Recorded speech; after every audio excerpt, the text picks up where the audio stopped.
Hello दोस्तों, study बनो channel में आप लोगों का स्वागत है। चलिए आज बात करते हैं 10वीं क्लास का सोशल साइंस का क्वेश्चन। 10वीं क्लास का सोशल साइंस का क्वेश्चन जो 2026 परीक्षा के लिए बहुत ही इंपॉर्टेंट प्रश्न है, वीवीआई प्रश्न है और एनसीईआरटी से उठाया गया प्रश्न है। ये प्रश्न बहुत ही इंपॉर्टेंट है। क्या है कि इटली और जर्मनी के एकीकरण के विरुद्ध में निम्न में से कौन सा था? इटली और जर्मनी के एकीकरण में विरुद्ध में कौन सा था? तो इसका ऑप्शन है इंग्लैंड, बी ऑप्शन है रूस, सी ऑप्शन है प्रसा और डी ऑप्शन है ऑस्ट्रेलिया। यानी इटली और जर्मनी के एकीकरण के जो विरुद्ध हुआ था, इसमें विरुद्ध में कौन था? इसका सही ऑप्शन है डी ऑस्ट्रेलिया था।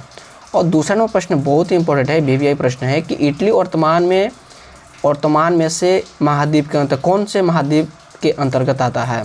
कौन से महाद्वीप के अंतर्गत आता है? तो इसका ऑप्शन है उत्तरी अमेरिका, बी ऑप्शन है दक्षिणी अमेरिका, सी ऑप्शन है यूरोप और डी ऑप्शन है पश्चिमी एशिया। इसका सी ऑप्शन है कि यूरोप के अंतर्गत आता है। किसके अंतर्गत आता है? यूरोप के अंतर्गत।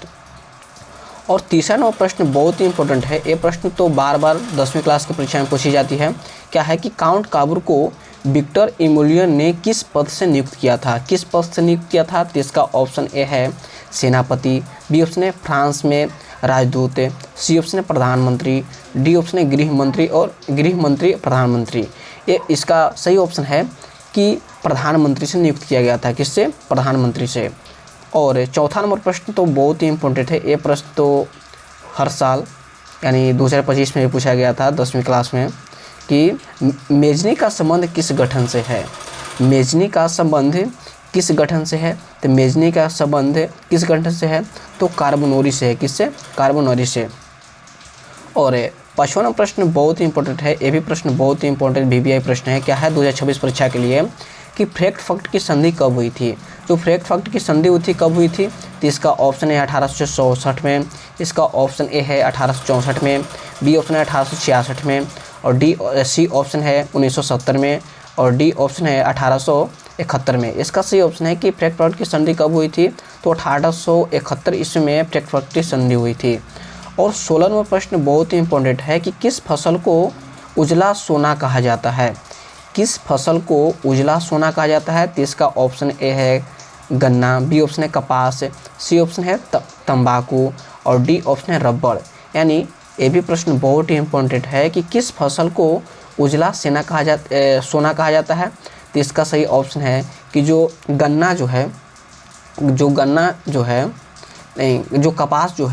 कपास को उजला सोना कहा जाता है। किसको? कपास को उजला सोना भी कहा जाता है। और 7 नंबर प्रश्न बहुत ही इंपॉर्टेंट है। क्या है?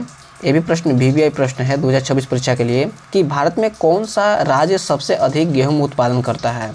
माने भारत में ऐसा कौन सा जो राज्य है जो सबसे ज़्यादा गेहूं उत्पादन करता है?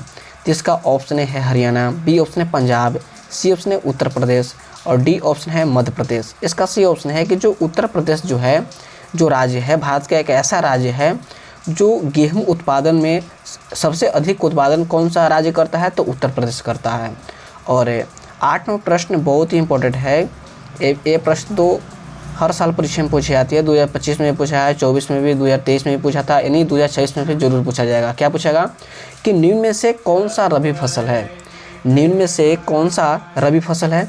तो निम्न में कौन सा रबी फसल है? तो इसका ऑप्शन है ज्वार, बी ऑप्शन है धान, सी ऑप्शन है गेहूँ और डी ऑप्शन है जूट। तो जो रबी फसल है, जो गेहूं जो है वो रबी फसल है। और 9वां नंबर प्रश्न बहुत ही इंपॉर्टेंट है कि जो चावल की खेती मुख्य रूप से होती है, जो चावल की खेती होती है कौन सी मिट्टी में मुख्य रूप से होती है? तो इसका ऑप्शन है काली मिट्टी, बी ऑप्शन है जलोढ़ मिट्टी, सी ऑप्शन है पर्वतीय मिट्टी और डी ऑप्शन है लाल मिट्टी।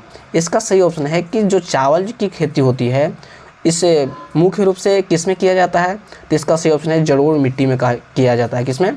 जलोढ़ मिट्टी में।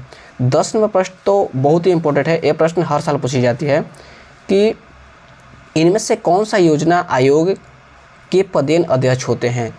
इनमें से कौन सा योजना आयोग के पदेन अध्यक्ष होते हैं?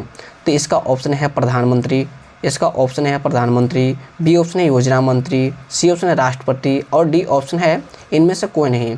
यानी जो योजना आयोग के पदेन अध्यक्ष कौन होते हैं? तो प्रधानमंत्री होते हैं। कौन होते हैं? प्रधानमंत्री। और 11वां प्रश्न इम्पोर्टेंट बहुत है कि भारत की आर्थिक व्यवस्था है, जो भारत की जो आर्थिक व्यवस्था है कैसी है? तो इसका ऑप्शन है सामाजिक, बी ऑप्शन है पूंजीवादी और सी ऑप्शन है मिश्रित, और डी ऑप्शन है इनमें से कोई नहीं। जो भारत की आर्थिक व्यवस्था जो है मिश्रित अर्थव्यवस्था है। क्या है? मिश्रित अर्थव्यवस्था है। और 12वां प्रश्न है कि किस क्षेत्र को द्वितीय क्षेत्र कहा जाता है? किस क्षेत्र को द्वितीय क्षेत्र कहा जाता है? तो इसका ऑप्शन है सेवा क्षेत्र, बी ऑप्शन है कृषि क्षेत्र, और सी ऑप्शन है उद्योग क्षेत्र, और डी ऑप्शन है कोई नहीं। इसका सही ऑप्शन है कि द्वितीय क्षेत्र किसको कहा जाता है? तो द्वितीय क्षेत्र उद्योग को कहा जाता है, कृषि क्षेत्र प्रथम क्षेत्र को कहा जाता है, और सेवा क्षेत्र दूसरा क्षेत्र को कहा जाता है। और 13वां प्रश्न है कि राष्ट्रीय विकास परिषद का गठन कब हुआ था? राष्ट्रीय विकास परिषद का गठन कब हुआ था? ये प्रश्न बहुत ही इंपॉर्टेंट है, वीवीआई प्रश्न है, एनसीईआरटी से उठाया गया प्रश्न है कि राष्ट्रीय विकास परिषद का गठन कब हुआ था? तो इसका ऑप्शन है 1951 में, बी ऑप्शन है 1952 में, सी ऑप्शन 1954 में, डी ऑप्शन 1956 में। तो राष्ट्रीय विकास परिषद का गठन कब हुआ था? तो राष्ट्रीय विकास परिषद का गठन 1952 ईस्वी में हुआ था। कब हुआ था? 1952 ईस्वी में।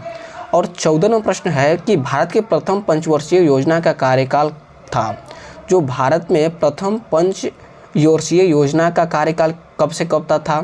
तो इसका ऑप्शन है 1950 से 55, और बी ऑप्शन है 1951 से 56, सी ऑप्शन 1952 से 57, और डी ऑप्शन 1954 से 59।